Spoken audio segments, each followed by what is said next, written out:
गुजरात के वडोदरा की सामाजिक संस्था दीपक फाउंडेशन और यूनाइटेड वे ऑफ बड़ौदा द्वारा काशीबाग चिल्ड्रन हॉस्पिटल को एक मोबाइल वैन डोनेट की गई है। वडोदरा में दीपक फाउंडेशन और यूनाइटेड वे ऑफ बड़ौदा सालों से सामाजिक गतिविधियां करती आई हैं।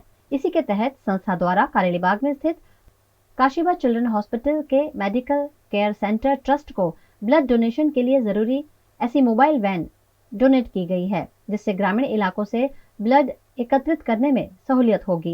બંનેની અંદર તમે જુઓ તો મૂળ જે ભાવ છે સોસાયટી માટે કંઈ પણ કરવાનું અને દિલે જાનથી કરવાનું એ આપણે જોઈ રહ્યા છે।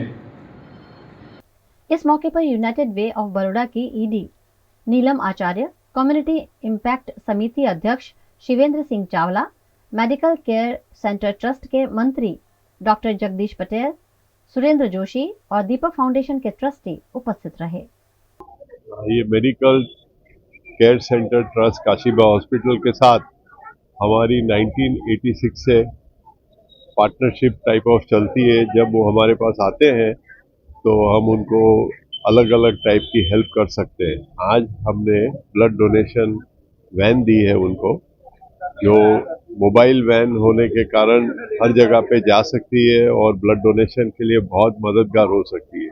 ये वैन की कीमत 38 लाख है, 38 लाख है और ये सब सरप्लस पैसा जो यूनाइटेड वे गरबा करती है वहाँ से आता है। ब्लड बैंक ने रोजनो 30 થી 40 યુનિટ બ્લડની જરૂરિયાત હોય છે, જેથી દર અઠવાડિયે 3 ઓછામાં ઓછા કેમ્પ કરવા પડે। જ્યાં કેમ્પ માટેની પૂરતી સગવડ ન હોય ત્યાં આ વેન લઈ અને અમે જઈએ અને ત્યાં આગળ બ્લડ ડોનેટ કરનાર વાનની અંદર બ્લડ ડોનેટ કરે। આ વાન યુનાઇટેડ વે ઓફ બરોડાના સહયોગથી 35 લાખ રૂપિયાના ખર્ચે ખાસ બધી સગવડ સાથે તૈયાર કરવામાં આવ્યો છે, જેમાં એર કન્ડિશનિંગ છે, રેફ્રિજરેટર છે, એને માટેની જે ખાસ ચેર જોઈએ તે પણ છે અને બધી જ સગવડ ડોનેશન વેનની અંદર છે।